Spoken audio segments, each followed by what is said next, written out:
Stephen, welcome to Aston Villa. I think the first sort of question the fans would love answered is, why this club? Why have you come here?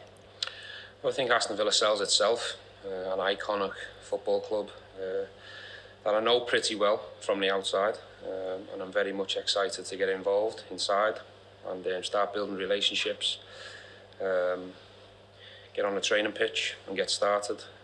The excitement levels are really, really high. I'm very hungry and very ambitious, and the start can't come quick enough. So talk us through the timeline of how it happened, because it must have been quite a crazy sort of few days for you. It was crazy and it was very quick. I was first aware of Aston Villa's interest on the Wednesday. I had a call off me representation, and when the phone call sunk in, I wanted this to happen very quickly because first and foremost the opportunity was too big. And then from there it happened really, really quick. I mean, credit to Aston Villa, the speed that they got things done. Not just me, my staff that I'm bringing with me as well. And I also must pay my respect to Rangers as well, who were very professional in the dealings as well. But yeah, it was very crazy, very quick. But when you're in that situation, that's what you want to happen. The last thing you want is for it to drag out, because you want to get in as quick as you can and start working as fast as you can. I think the Villa fans would be really interested to know what sort of head coach and manager you see yourself as, because I read in your book that the contrast between someone like the late Gerrard was maybe more an arm around the shoulder sort of manager, and then Rafa Benitez perhaps not so much but still could get the best out of you. Where do you put yourself in terms of how you are with the players? Well, I've been lucky enough to work with a lot of elite managers, a lot of world-class managers, but I think it's very important for me to be myself and put my own stamp on things. But what I will say, and what I am guilty of, is taking things and learning a lot from all the managers that I've worked with, but not just the ones I've worked with from a close point of view, managers around the game. And I must take this opportunity to mention Dean Smith, because he's someone who I've got a lot of admiration for, a lot of respect for. Obviously I can't control how things happen or what's gone on before me, but I think the success he's had here at the club and the respect he's gained, and I also appreciate the local man and the connection. It's going to be a tough act to follow, and I certainly respect that. How have you found that transition from your playing career to coaching? Because obviously you had success at Rangers, but what was that initially like to step out of the changing room and then learn your trade as a coach? I think it's been a challenge. I think going through all the coaching courses is obviously challenging and takes its time, but I think the important thing when you are transitioning from player to coach is to start from the beginning. I think a lot of players, from what I've seen, they think maybe because they've had a decent playing career, they automatically think they can roll into a coaching role or a managerial role, and all of a sudden they're going to be really good at it. For me, it was about starting from the beginning and putting the blocks in place, really learning from the start, going away from the cameras initially, taking the youth team at Liverpool. Liverpool were a big support to me. That gave me a couple of years of real pitch experience to get comfortable preparing sessions, delivering sessions, and leading the team. And then obviously the Rangers opportunity came, which was really big. Again, another iconic club. And for me, I like a challenge, I like a risk, and it's something that I'm really looking forward to getting into. I think this club will suit me, because I know the fans are very passionate. I know there's a demand and a pressure here to win. That's something that I've lived with since I was 17, 18 years of age. So for me, it's about making everyone come together and be unified, and I believe we can do exciting things together. Mentioned Rangers there. What do you think the transition also will be like from being in Scottish football back to the Premier League, and your first experience of being in charge of a Premier League club? Well, look, obviously I have to respect that the leagues are very different in terms of the level, but I've learned an awful lot in the past 3.5 years. I've lived under that pressure and that demand to win every single week and to compete.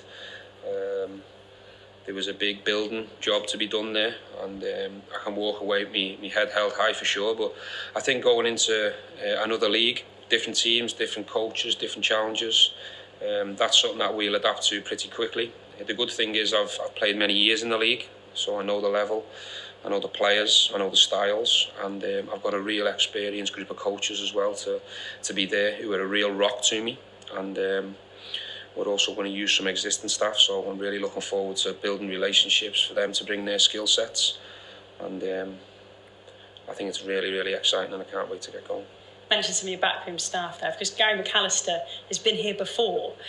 Did you talk to him about it? Did you get his advice? Was that a part of your decision? Because he knows the club quite well. Listen, I think, coming to Villa, competing against Villa for many, many years, I know the size of the club, I know the standards that are already here. I know many of the players. I played with England with a lot of the players. I played with Ashley Young, who I spoke to this morning. I know Danny Ings very well from his time at Liverpool when I was a coach. So I've done a lot of homework and education around the club, but having Gary as my assistant, of course, he spoke very highly of not just the club and the size and the history and the tradition, but the people.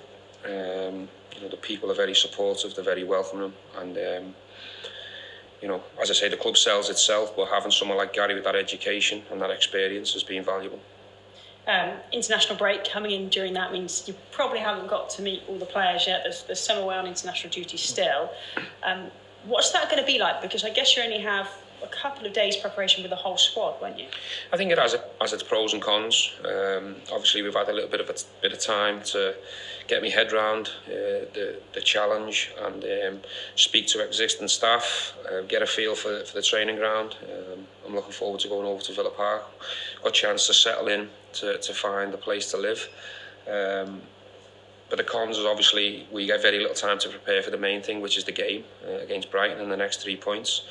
But I've got every confidence in myself and the staff that in the short space of time we'll have the team as best prepared as we can for that challenge in front of us. I don't expect you to sit here and name names, but when you look across the squad, do you feel there's enough depth here and there's enough talent in this squad to move further up the table than perhaps being disappointed with where Villa are right now? Well, I think everyone knows I've obviously got the job for a reason. I think the form of late has dipped. For me, it's very much a case of getting involved and analysing the squad up close and personal. I think everyone knows there's a lot of talent in the squad, and the volumes, the names and the volume are there.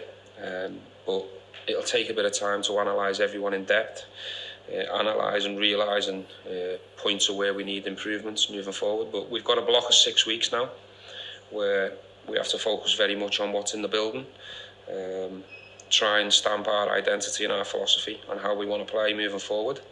And that'll start from Monday, and we haven't got much time, so it's very important that the players listen and they're focused and they take the information on board.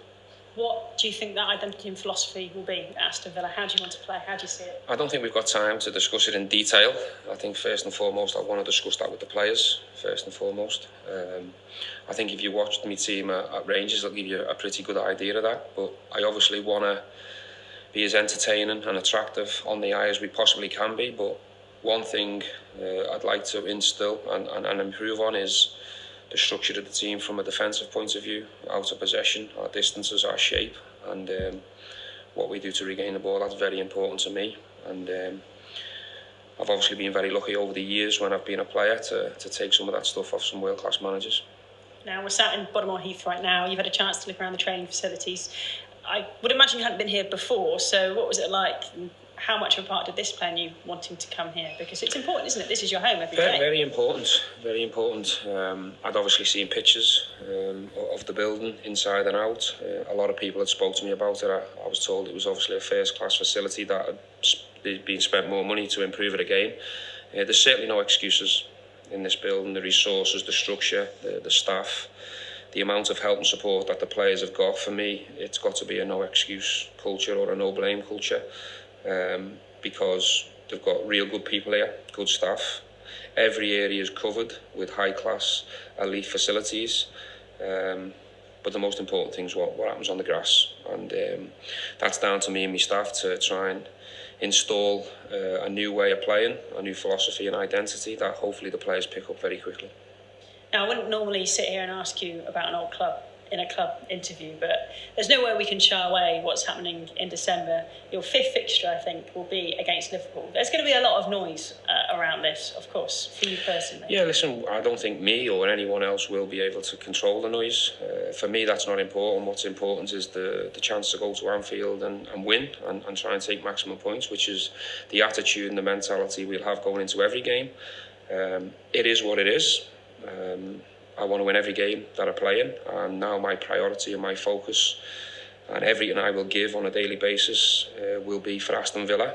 And one thing I can guarantee the supporters and the players and all the staff here is that when I commit to something, I'm all in. Absolutely. We're so excited to have you here. The first game will be Brighton.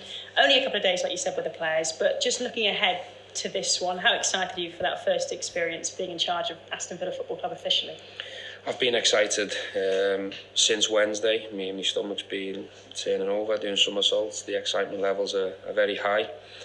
That's the priority, and the main thing that everyone should focus on now is the Brighton game. As you say, we've got very little time to prepare in terms of having the full group. Thankfully, we've got some players on Monday, Tuesday and Wednesday that we can, try and get a head start with and start getting some information over to them players. But Brighton will be a tough game. They're going well. They've got an exciting young manager, and they're probably really satisfied where they are right now. But it's a game that we'll go into and be aggressive, and we'll be looking to take maximum points for sure. A word you've used a few times in this chat is pressure. And it's, like you said, something you've had since the start of your career, since you burst onto the scene as that 17-year-old lad. That pressure, how do you get it to become a privilege for the players in this dressing room? How are you going to get that over from your experience? Because your experience that you have is invaluable. I think there's two ways to look at pressure. You can shy away from it, you can fear it, and you can let it affect your behaviour and your emotions, or you can be really excited about it. You can put your shoulders back and you can front it head on. And the more united we are and the more together we are, we can face all that pressure together. But the players just need to go and be themselves, express themselves, listen to the information and try and be the best version of themselves individually and collectively, and leave all the pressure to me. That's my job, that's what I get paid for. And how this team plays and how it behaves and what it does is on me. They've just got to go and help me by committing to what I want from them.